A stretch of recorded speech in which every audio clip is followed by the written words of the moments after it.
सभी वैष्णव को जय श्री कृष्ण। प्रबोधिनी एकादशी कार्तिक शुक्ल पक्ष की एकादशी को देवउठी एकादशी भी कहते हैं। भगवान जागृत होते हैं ऐसी कल्पना है, क्योंकि 4 महीने पहले हमने देखा था कि देवशयनी एकादशी माने भगवान सो जाते हैं और प्रबोधिनी एकादशी दिवाली के बाद जो एकादशी आती है भगवान जागृत होते हैं। एक कल्पना है, भगवान कभी सोते नहीं हैं। ये हमने देखा कि एक सेकंड या सेकंड का फ्रैक्शन ऑफ सेकंड भी अगर भगवान की हमारे पर अकृपा होगी तो हमारी हालत खराब हो जाती है, प्रकृति बिगड़ जाती है। कहने मतलब ये एक हमारे को जागृत होने के लिए भगवान ने बहुत अच्छा संदेश दिया। इसकी एक कहानी है। जालंधर नाम का राजा, उसकी पत्नी बहुत श्रद्धावान, निष्ठावान और भगवान को मानने वाली थी। बहुत सारे घरों में ऐसा होता है, पति या पत्नी में से एक बहुत आगे रहते हैं, जिसकी वजह से घर का विकास होता रहता है। वैसे इस राजा की पत्नी जो रुंदा थी, वो बहुत भगवत कार्य करने वाली थी, अच्छा काम करने वाली थी। तो उसकी वजह से वो उसके बलबूते पर अपने राज्य में लोगों के ऊपर अत्याचार करता था, उन्हें परेशान करता था, उनकी मुश्किलें बढ़ाता था, लेकिन लोग भी उसे सहकार देते थे। रुंद मने एक टोला, समूह मने ऐसा एक समूह बन गया। तो उसको खत्म करने के लिए विचारों का बहुत महत्व है। हमने पहले भी देखा है, फिर अभी और देखेंगे। लेकिन विचारों से अगर असद विचार होंगे तो नर से नारायण बनने में कोई देर नहीं है। लेकिन असत विचार है तो नर से वो दानव भी बन सकता है और असुर बन सकता है और उसका पतन निश्चित है। कहने का मतलब ऐसा जब था तो जब तक उसको पतिव्रता थी तब तक उस राजा को कोई खत्म नहीं कर सकता था, ये उसको कोई मार नहीं सकता था। तो उसको मारने के लिए भगवान विष्णु ने जालंधर का रूप लिया और उसको पतिव्रता जो था वो खंडित किया। तब जाके उसने उनको श्राप दिया विष्णु भगवान को कि जहाँ आप पत्थर बन जाओगे, मैंने वही शालिग्राम बने। तो भगवान ने भी उसे कहा तू वनस्पति बन जा, तो वो तुलसी बन गए। ये दोनों का मिलन करने के लिए तुलसी विवाह है। एक दृष्टांत है, लेकिन सही अर्थ में आज मानव भी भोगों में इतना डूबा हुआ है कि क्या सही है क्या गलत है वो समझ नहीं पा रहा है। अनीति को नीति मानता है, धर्म को अधर्म को धर्म मानता है और उसी को सही मान के वो अपना जीवन व्यतीत कर रहा है और लक्ष्य की दूर भटक रहा है। हमें जब हम जागृति हो रहे हैं, हमने दिवाली के ऊपर संकल्प किया था कि हम अपना जागृत बनेंगे और जो सोए है उसको जगाएंगे, जगह है उसको चलता करेंगे, जो चल रहा है उसको दौड़ता करना है अपने जीवन में भी अपने वो करने के लिए।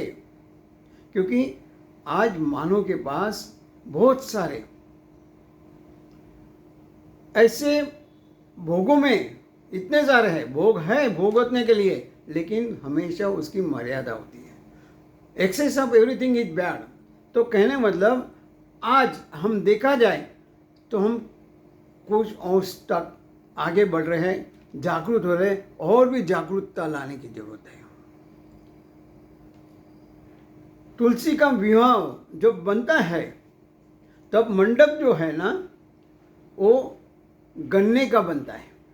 गन्ने का जो साटा होता है उसमें जो रस है और उसमें मिठास होती है, वैसे जीवन में मिठास लानी है। और कहने मतलब जब उसको अगर रस निकालने के बाद जो कुचा है वो किसी को पसंद नहीं है, लेकिन रसवान हमारा जब बचपन है, युवानी है, उसी से हम भगवत कार्य कर सकते हैं। ये उसका मंडप बनाने का महत्व है। और तुलसी के बारे में कहा गया है, तुलसी श्री सखी शिवे पाप हरिणी देविते नमोस्ते नारायण अनुते नमो नारायण प्रिय। कहने मतलब तुलसी पवित्र है, कल्याणकारी है, पाप हरिणी है, पुण्य देने वाली है और ऐसी वातावरण को पवित्र करने वाली है। ऐसी तुलसी को हम इसीलिए हमारे घरों में या मंदिरों में उसका पौधा लगाते हैं। वो औषध रूप में भी हमारा जीवन में बहुत महत्व है उसका। तो ये जो आज मनुष्य भोगों में डूबा है उसको जागरूक करना है। हम जागरूक तो हो ही रहे हैं, लेकिन जो लक्ष्य प्राप्त करने के लिए हमारी जो स्पीड चाहिए, गति चाहिए, वो गति हमें लाना है, रुकना नहीं है।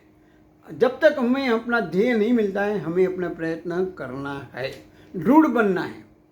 मुश्किलें आएगी तो उसको सामना करना है।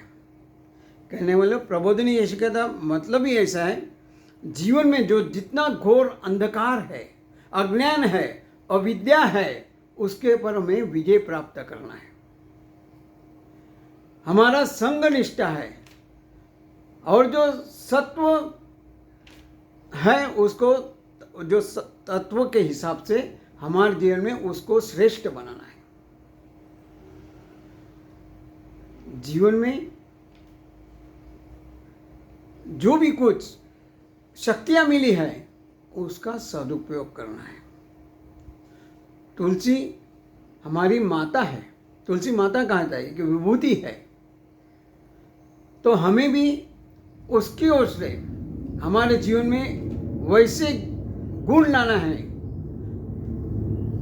और दूसरों को मदद के लिए हमेशा तत्पर रहना है।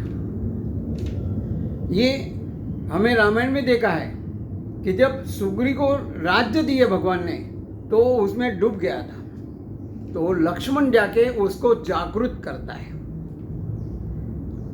वे तूने तो वचन दिया था, अभी तू जागरूक हो जा, नहीं तो फिर तेरा भी वाली जैसा हाल होगा।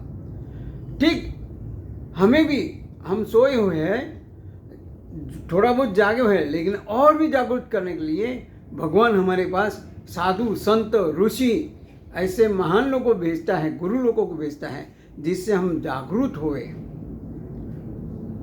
नींद में से जागरूक होए और जागरूक होकर चलने लगे, चल के दौड़ने लगे और ध्येय को प्राप्त करने के लिए ऐसे ऋषि मुनि हमारे पास आते हैं, तो उनको हम उसका सत्संग करके हमारा जीवन विकास करना है। यही तुलसी विवाह का है महत्व। प्रबोधिनी एकादशी का मतलब ही यही है। तब जाके हमने सही अर्थ में प्रबोधिनी एकादशी मनाई, ऐसा माना जाता है। इस दिन जैसे दिवाली के दिन दिए लगाए जाते हैं, इसलिए भगवान का इस दिन जो विवाह होता है उस दिन भी दिए प्रगटाए जाते हैं। दिए प्रगटाए माने क्या? अंधकार में से प्रकाश में आना है, अविद्या से विद्या में आना है, अज्ञान से ज्ञान लाना है।